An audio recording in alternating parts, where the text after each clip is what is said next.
আজকের ভিডিওটা একটু দুঃখজনক। এই যে দেখতেছেন একটা ক্লাম আমার ভাঙ্গি গেছে।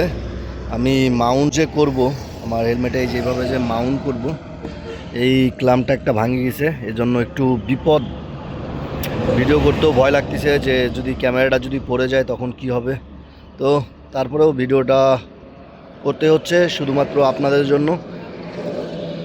তো দেখি কেমন হয়, আর যদি বেশি ঝুঁকি মনে হয় তাহলে আর ভিডিওটা করব না। এটা কিভাবে যে হইলো বুঝতেছি না ঠিক। এটা একটা অর্ডার দিতে হবে এখন। আপনি যদি একজন নতুন বাইকার হন তাহলে এই ভিডিওটা আপনার জন্য খুবই জরুরি, আর ভিডিওটা শেষ পর্যন্ত দেখবেন আশা করি। কেন বলতেছি, আজকে এই ভিডিওতে আমি কথা বলবো নতুন যারা বাইকার আছে তারা যে মারাত্মক 7টা ভুল করে থাকে এই বিষয়টা নিয়ে কথা বলবো। তো হ্যালো ভাই বাদাস, কী অবস্থা সবার? আশা করি সবাই ভালো আছেন, সুস্থ আছেন এবং সাবধানে আছেন। আমি Firoz Parvez, welcome to my YouTube channel MFP blogs. তো বেশি কথা না বলে চলেন ভিডিওটা শুরু করা যাক। আর ভিডিও শুরু আগে বলে নিই যে যারা নতুন বাইকার আছেন তারা সম্পূর্ণ ভিডিওটা দেখবেন, এতে করে আপনাদের জন্যই সহজ হবে বাইক রাইড করা। আর কি কি ভুল করতেছেন এই বিষয়টাও বুঝে যাবেন আপনারা, যে আপনারা কি কি ভুল করতেছেন। তো আশা করি সম্পূর্ণ ভিডিওটা দেখবেন।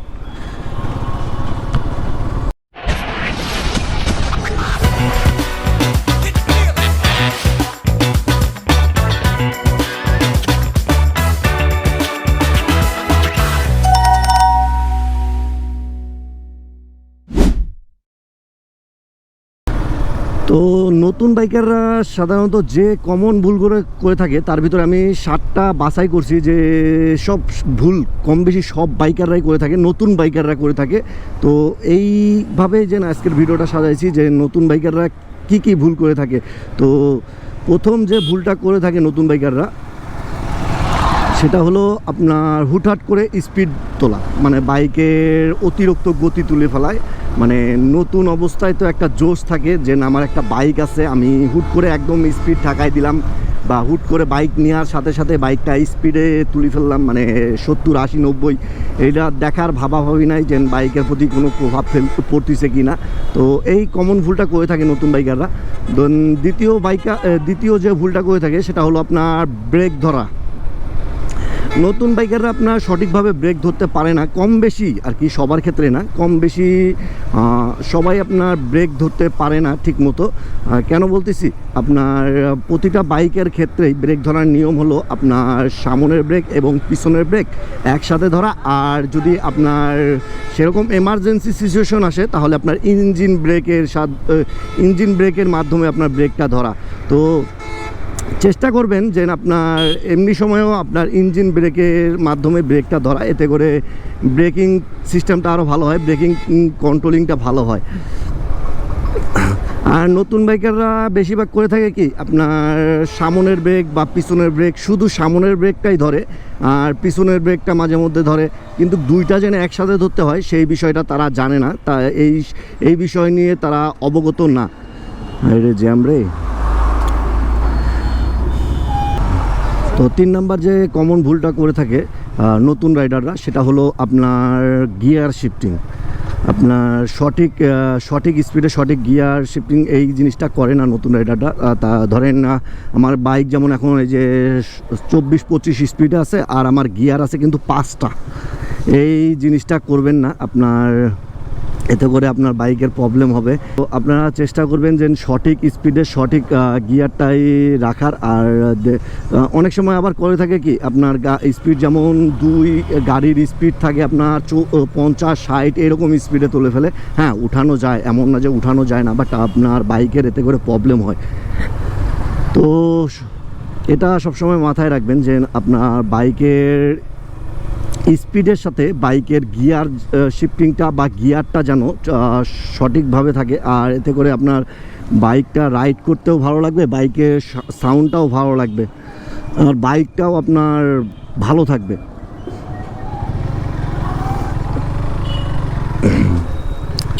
দেন 4 নাম্বার যে কমন ভুলটা করে থাকে, 4 নাম্বার ভুলটা হলো আপনার গিয়ার্স, মানে আপনার হেলমেট ছাড়া, দেন গ্লোভস ছাড়া, অনেকেই আপনার সেফটি গার্ড ছাড়া মূলত আপনার লং রাইডে বের হয়ে যায়। এই ভুলটা আপনার নতুন রাইডাররা বেশি করে। আপনার ওভার কনফিডেন্স দেখায় যে আমার কিছু হবে না। ভাই রোডঘাটের কথা বলা তো যায় না, আপনি যতই ওভার কনফিডেন্স থাকুন না কেন, আপনার বিপরীত পাশ থেকে কি আসবে না আসবে সেটা তো আপনি জানেন না। বিপরীত পাশের যে আপনার বাহনটা, সে কিভাবে বাহনটা চালাইতেছে তা তো আপনি জানবেন না, তো বিপদ বলে আসে না। তো এজন্যই চেষ্টা করবেন যে আপনার গিয়ার্স ব্যবহার করার, মানে আপনার লং রাইডে হোক বা আপনার সিটি রাইডই করেন না কেন, সিটি রাইডেও আপনার অন্তত হেলমেটটা ইউজ করার চেষ্টা করবেন। গ্লোভস দেন সেফটি গার্ডের হিসাব বাদ দিলাম, সিটি রাইডে আপনার করবেন হেলমেটটা পরার অন্তত চেষ্টা করবেন। আর লং রাইডে তো আপনার সমস্ত নিজের সেফটি নিয়ে দেন তারপরে লং রাইডে বের হবেন। দেন 5 নাম্বার যে ভুলটা তাদের মাঝে আছে সেটা হলো আপনার তাদের মাঝে ওভার কনফিডেন্সটা একটু বেশি থাকে। কেন বলতেছি, ধরেন আপনার অনেকে আছে, এমনও লোকজন আছে যারা আপনার 2-3 দিন হলো বাইক কিনছে বা আপনার 1 সপ্তাহ হলো বাইক কিনছে, তাদের কনফিডেন্সটা দেখলে মনে হয় তারা একদম প্রো রাইডার, তারা দীর্ঘ 5-7 বছর 10 বছর থেকে বাইক রাইড করতেছে, এরকম একটা কনফিডেন্স দেখায় তারা। তো এই কনফিডেন্সটা দেখানো উচিত না, কেননা আপনার যত রাইড করবেন তত অভিজ্ঞতাটা বাড়বে আপনার।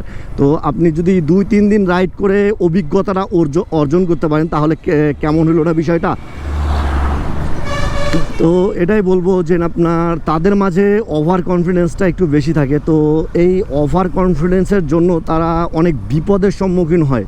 তো এই ওভার কনফিডেন্সটা তাদের মাঝে থাকে। তো এই ওভার কনফিডেন্সটা একটু কমাবেন যারা নতুন রাইডার আছেন। আর ভাই এটা রোড, আপনার একার রোড না, সবাই যাতায়াত করবে, তো বলা যায় না কখন বিপদ চলে আসে। তো এজন্যই ওভার কনফিডেন্সটা অতটা দেখাবেন না। দেন 6 নম্বর যে ভুলটা করে তারা সেটা হলো আপনার ট্রাফিক আইন মানে না, ট্রাফিক রুলস মানে না। ধরেন আপনার উল্টাপাল্টা রোড দিয়ে ঢুকায় দেয়, দেন আপনার সিগন্যাল কিছু মানে না, হুটহাট করে এক সাইড দিয়ে বের হয়ে যায়, পুলিশ দেখলে থামে না, পুলিশ দেখলে আবার ঘুরায় নেয়। এই জিনিসগুলান করা থেকে বিরত থাকবেন আপনারা, এতে করে এমনও হইতে পারে দুর্ঘটনার সম্মুখীন হইতে পারেন। ধরেন আপনি আপনার লেন্থ এটা, আপনি যাচ্ছেন ওই লেন্থ দিয়ে, তাহলে তো সেটা কেমন হয়ে গেল না। তো এই রকম ভুল করা থেকে বিরত থাকবেন। আর হুটহাট করে টার্ন বা আপনার অন্য কিছু নেওয়া থেকে বিরত থাকবেন, টার্ন নেওয়া দেন মোড় ঘোরা এগুলো থেকে বিরত থাকবেন। সবসময় লুকিং গ্লাসে দেখে বাইক রাইড করবেন যে আপনার পিছনে কি আসতেছে, আপনি কি ঘুরাইতে পারবেন নাকি, আপনি ওভারটেক করতে পারবেন নাকি, আমার পিছনে কিছু আছে নাকি, সেটা দেখেই আপনার বাইকটা টার্ন বা ঘোরানোর চেষ্টা করবেন। তো ট্রাফিক রুলসগুলো মানবেন। দেন 7 number last point, 7 number point যেটা করে থাকে, এটা কমন প্রবলেম, কমন ভুল করে থাকে। তো ধরেন একটা নতুন বাইক নেয়, একটা নতুন রাইডার একটা নতুন বাইক নেয়, তো দীর্ঘদিন পার হয়ে যায়, সেই বাইকটা সার্ভিস দেয় না। এই কমন একটা ভুল করে থাকে কম বেশি সব নতুন রাইডাররা, এমনকি পুরাতন রাইডাররাও এই কমন একটা ভুল করে থাকে। তো আপনারা চেষ্টা করবেন যেন সঠিক টাইমে সঠিক নিয়মে আপনার বাইকটা সার্ভিস দেওয়ার। তো আপনি আপনার বাইকটাকে সার্ভিস যত দিবেন তত আপনার বাইকটা ভালো থাকবে, তত আপনার বাইকটা লং টাইম টেকসই দিবে আপনাকে। তো পরবর্তীতে কোনো প্রবলেম হবে না। আপনি ধরেন একটা সার্ভিস দিলেন, এখন একটা সার্ভিস দিলেন, ধরেন সার্ভিসে আপনি একটা ছোটোখাটো প্রবলেম পাইলেন, তো সেই সার্ভিসটা দেওয়ার কারণে আপনার প্রবলেমটা সমাধান হয়ে গেল। তো আপনি যদি সার্ভিসটা না দিতেন তাহলে সেই ছোট একটা প্রবলেম অনেক বড় আকারে তৈরি হয়ে যেত, বড় হইতো। তো পরবর্তীতে এটাতে প্রবলেম ক্রিয়েট করতো, আপনার পকেট থেকে বেশি টাকা যেত। তো ছোট থাকতে এই জিনিসটার সমাধান করে নেওয়াটা বেটার। এজন্যই নিয়মিত সার্ভিস দিবেন আর সঠিক টাইমে সঠিক নিয়মে সার্ভিস দেওয়ার চেষ্টা করবেন আপনারা। তো এই কমন কিছু ভুল নতুন রাইডাররা করে থাকে, যেগুলো আমি বললাম। এখন আমি এর বেশিও কিছু আছে, অনেক ভুলই করে থাকে তারা, বাট এই 7টা বিষয় আমার কাছে বেশি মনে হয়েছে যে এই 7টা ভুলই বেশিরভাগ রাইডাররা করে থাকে। তো এই 7টা ভুলই নিয়ে কথা বললাম আজকে আমি। তো আশা করি ভিডিওটা ভালো লাগছে, আর ভিডিওটা যদি ভালো লাগে তাহলে অবশ্যই চ্যানেলটা সাবস্ক্রাইব করে দিয়ে পাশে থাকবেন, আমার জন্য দোয়া করবেন। আর ভিডিওটা যদি ভালো লাগে তাহলে লাইক কমেন্ট শেয়ার তো অবশ্যই করবেন। দেখা হচ্ছে নতুন কোনো ভিডিওতে নতুন কোনো টপিক নিয়ে। ততক্ষণ পর্যন্ত ভালো থাকুন, সুস্থ থাকুন এবং সাবধানে থাকুন। টাটা, আল্লাহ হাফেজ।